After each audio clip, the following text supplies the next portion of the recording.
Salmo 114.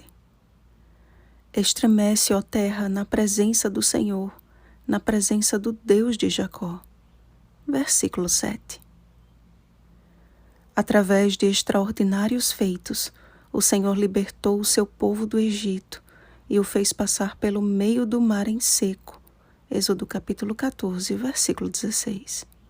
Sob a liderança de Moisés, os filhos de Israel iniciaram uma santa peregrinação.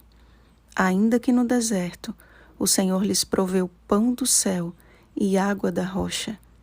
Deu-lhes o frescor de sua sombra de dia e os aqueceu à noite.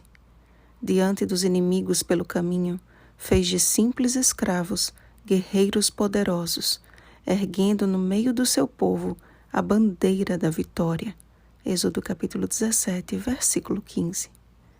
Desceu sobre o monte Sinai, de modo que todo o monte tremia grandemente. Êxodo capítulo 19, versículo 18. E deu a Israel os mandamentos da aliança do Senhor com o seu povo. Olhemos agora para o relato de tão sublime livramento e cuidado como uma ilustração da providência divina nos últimos dias. Bem à nossa frente está o tempo determinado por Deus para o derramamento das 7 últimas pragas, tempo em que Ele livrará a todos quantos amam a sua vinda. 2 Timóteo capítulo 4, versículo 8. Desde 1844, não há mais profecia de períodos ou tempos específicos, senão aquele que Cristo afirmou, que a respeito daquele dia e hora ninguém sabe. Mateus capítulo 24, versículo 36. E diante do risco de seus discípulos perderem o foco no que realmente importa que busquemos, ele também nos deixou a áurea advertência. Não vos compete conhecer tempos ou épocas em que o Pai reservou pela sua exclusiva autoridade, mas recebereis poder ao descer sobre vós o Espírito Santo, e sereis minhas testemunhas tanto em Jerusalém como em toda a Judéia e Samaria e até os confins da terra. Atos capítulo 1, versículos 7 e 8. A preparação para que estejamos prontos para receber o nosso Senhor e Salvador deve ser diária e constante. Foi por sua rebeldia e falta de consagração que os filhos de Israel acrescentaram 40 anos à sua jornada no deserto. Não era propósito de Deus que fosse assim.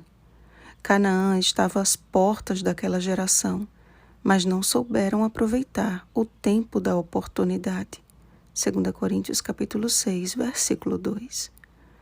E tudo o que puderam ver da terra prometida foram alguns frutos, como prova da promessa divina.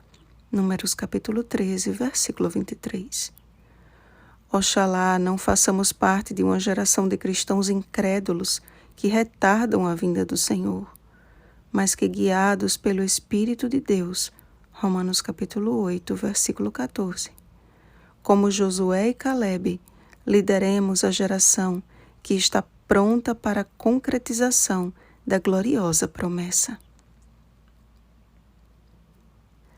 É tempo, amados, de abandonarmos a síndrome de um Pedro não convertido, olhando para a agitação do mar deste mundo, Mateus capítulo 14, versículo 30, e declararmos e vivermos como um Pedro convertido. Ora, o fim de todas as coisas está próximo. Sede, portanto, criteriosos e sóbrios, a bem das vossas orações. 1 Pedro capítulo 4, versículo 7.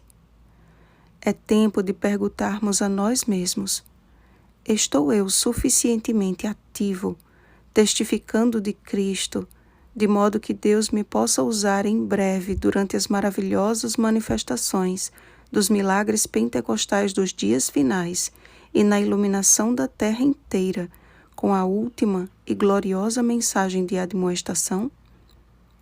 Fernando Chage, A Vitória da Igreja na Crise Final, página 17. Estremece, ó terra, na presença do Senhor, na presença do Deus de Jacó. Tocai a trombeta em Sião, e dai voz de rebate no meu santo monte. Perturbem-se todos os moradores da terra, porque o dia do Senhor vem, já está próximo. Joel capítulo 2, versículo 1. Santo Deus, ajuda-nos a estarmos prontos para o teu retorno, hoje e hoje. Em nome de Jesus. Amém. Vigiemos e oremos. Bom dia, atalaias do Senhor. Oremos pelo batismo do Espírito Santo. Oremos uns pelos outros. Rosana Garcia Barros.